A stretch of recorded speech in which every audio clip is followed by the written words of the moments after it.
This is a story called We Should Have Fucked When We Had the Chance. I'm texting you. I'm walking through Golden Gate Park with Thomas, and the sun is just going down.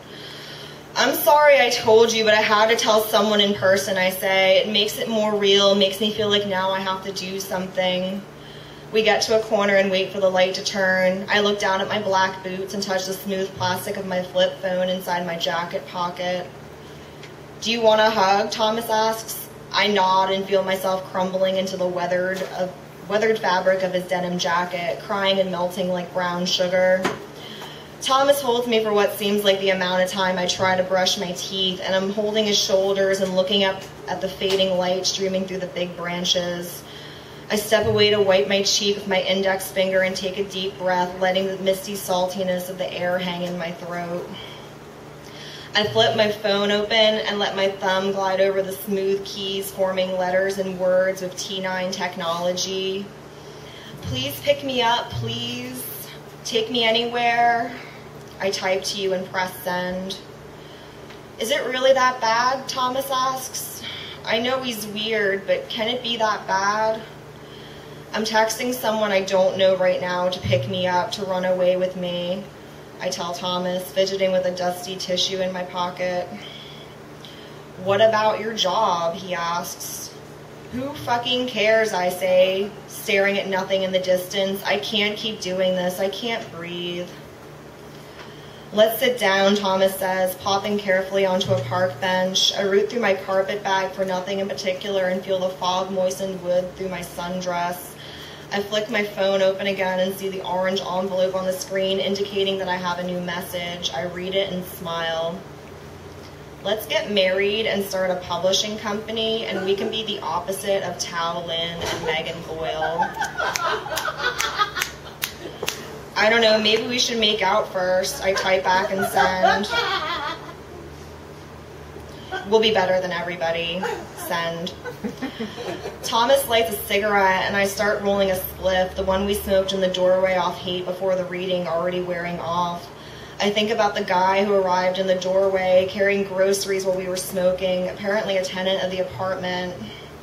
We started to get up to move, but he laughed. You guys are cool. This happens all the time. He was probably relieved we weren't a couple of crusties. Thomas is too fly to be a crusty. I look at his hair. I think about those pomade poems we never wrote. You're really going to smoke another one? Thomas says. I laugh. Well, he says, if you're really going to move out, maybe we could look for a place together. I consider this seriously and think about moving out of the city and into the burbs where it's quieter and warmer and where I'll probably need to learn how to drive a car. The suburbs have always felt romantic to me. To a city kid, the notion of playing in your own yard is a pretty romantic idea. A whole house not connected to another house, a chance to see stars at night, a chance to start something new, a chance to start something, anything else. I smile at Thomas and nod a few times. I would do that. Cool. I really want to stop living with my parents. I pick up the wood on the bench, a carved out bit where someone engraved the words "dad ass" in all caps. I take out my phone and look at the message you sent. Well, duh. Yeah, of course, duh. I think about what your hands might look like. I text you. I really wish we could run away, however impractical it is.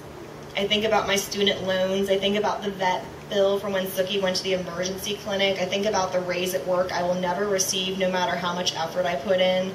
I think about the Google buses that rattle my bedroom windows every 20-minute intervals. Orange envelope. I know, it's a fantasy. I feel like Kevin McAllister, I find myself saying out loud. I feel like I always want my reality to disappear, for everyone to just go away all neat and clean or something. But I'm not a 9-year-old with neglectful parents, and no snow-shoveling savior is going to help when the wet bandits come for me next. What are you talking about? Thomas is playing with his phone. I don't know. I just need a change. I think. Something. I really don't know. I hear you. I'm going to cut. All right, I'll walk you to Muni.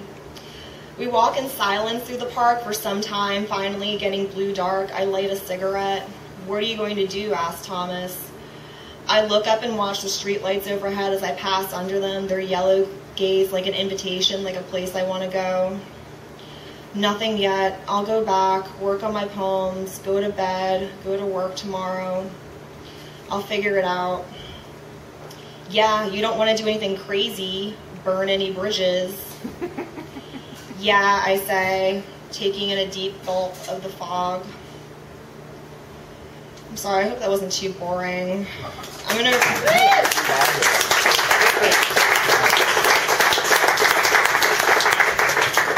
This is a poem called Breakfast. Come in my mouth when I'm passed out and roll me on my side. You know, choking hazard. When the morning comes, you come on my eyelids so that I can't open them. I will hear a crow outside and wonder about what I'm doing here. Feel my consciousness spread out like a gutted fish, and this jersey sheet underneath warm and wet, like thick folds of flesh like a spiral ham. I used to hate hot foods, but I don't anymore. I used to bury my hatred of others in my stomach, but now I just hate cold cereal. Thank you.